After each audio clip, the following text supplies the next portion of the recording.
Welcome to Nisha spices. ഇന്ന് ഞാൻ ഉണ്ടാക്കാൻ പോകുന്നത് ഒരു ചമ്മന്തിയാണ്. അതും അപ്പത്തിന്റെ കൂടെ കഴിക്കാൻ പറ്റുന്ന ഒരു ചമ്മന്തി. അപ്പൊ എല്ലാരും വിചാരിക്കുന്നുണ്ടാവില്ലേ അപ്പത്തിന്റെ കൂടെ ചമ്മന്തി കഴിക്കുമെന്ന്.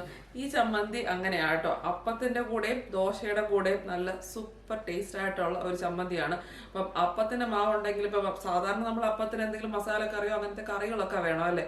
ഇത് എളുപ്പത്തിൽ ഒരു 2-3 മിനിറ്റിനകം പെട്ടെന്ന് അപ്പത്തിന്റെ കൂടെ ഉണ്ടാക്കാവുന്ന ഒരു ചമ്മന്തിയാണ്. നമുക്ക് എങ്ങനെയാണെന്ന് കാണാം. സാധാരണ എല്ലാ ചമ്മന്തിക്കും എടുക്കുന്ന പോലെ ഈ ചമ്മന്തിയുടെ മെയിൻ ഇൻഗ്രീഡിയന്റ് എന്ന് പറയുന്നത് തേങ്ങ തിരുമിയതാണ്.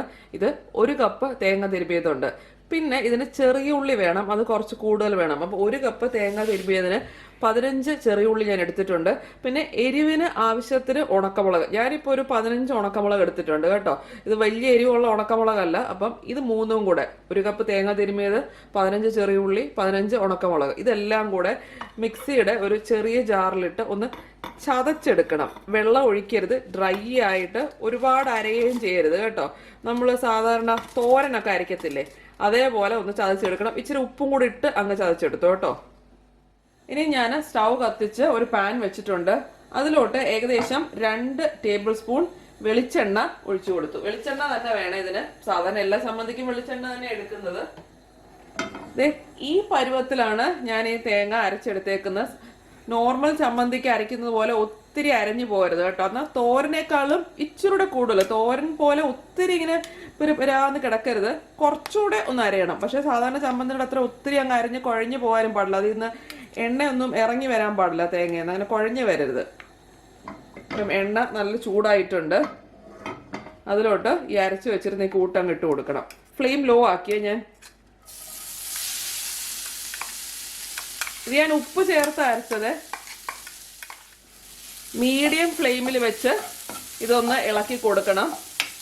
ഈ ചമ്മന്തിപ്പൊടിയൊക്കെ ഉണ്ടാക്കുന്നത് പോലെ മീഡിയം ഫ്ലെയിമിൽ വെച്ച് ഇതൊന്ന് കുറച്ച് ഇപ്പൊ തീയലിൻ്റെയൊക്കെ അരപ്പില്ലേ, അതേപോലെ ഒന്ന് മൂപ്പിച്ചെടുക്കണം. ഈ ചെറിയ ഉള്ളി ഇത്ര ഇട്ടിരിക്കുന്ന കാരണം ഭയങ്കര മണമാണ് കേട്ടോ. വീട് മുഴുവൻ നല്ലൊരു മണമാണ് ഇത് ഉണ്ടാക്കുമ്പോഴത്തേക്കും. കറിവേപ്പിലയും കൂടെ വേണമെങ്കിൽ ഒരു 1-2 ഒരു ഇല കരിവേപ്പില, ഇതിന്റെ കറിവേപ്പില ഇതിന്റെ കൂടെ തന്നെ ഒന്ന് ഇട്ട് ചവയ്ക്കാം കേട്ടോ. ഈ തേങ്ങ അരയ്ക്കുന്നതിന്റെ കൂടെ തന്നെ കറിവേപ്പില വളരെ കുറച്ച്, ഒരുപാട് എടുക്കരുത്. ഞാനിപ്പോൾ കറിവേപ്പില ഇട്ടില്ല, വേണമെങ്കിൽ അതും കൂടെ ചെയ്യാമെന്ന് പറഞ്ഞതേ ഉള്ളൂ. അത് കൂടരുത് കറിവേപ്പില, അതിന്റെ ഭയങ്കരമായിട്ട് അങ്ങ് ടേസ്റ്റ് വരരുത്. ഏകദേശം 3 മിനിറ്റ് മീഡിയം ഫ്ലെയിമിലിട്ട് ഇതൊന്ന് റോസ്റ്റ് ആക്കി എടുത്തു. ഇത്രയും മതി. ഞാൻ ഫ്ലെയിം ഓഫ് ആക്കുകയാണ്. ചമ്മന്തി റെഡിയായി. അപ്പം മൊത്തം ഒരു 3-3.5 മിനിറ്റ് എടുത്തു കാണും അല്ലെ, അത്രയല്ലേ ഉള്ളൂ. നല്ലൊരു ഉഗ്രൻ ചമ്മന്തിയാണ്. ഇതിന്റെ കൂടെ കഴിക്കാനായിട്ട് ഞാൻ നമ്മുടെ ഇൻസ്റ്റന്റ് അപ്പം ഇവിടെ ഉണ്ടാക്കിക്കൊണ്ടിരിക്കുക.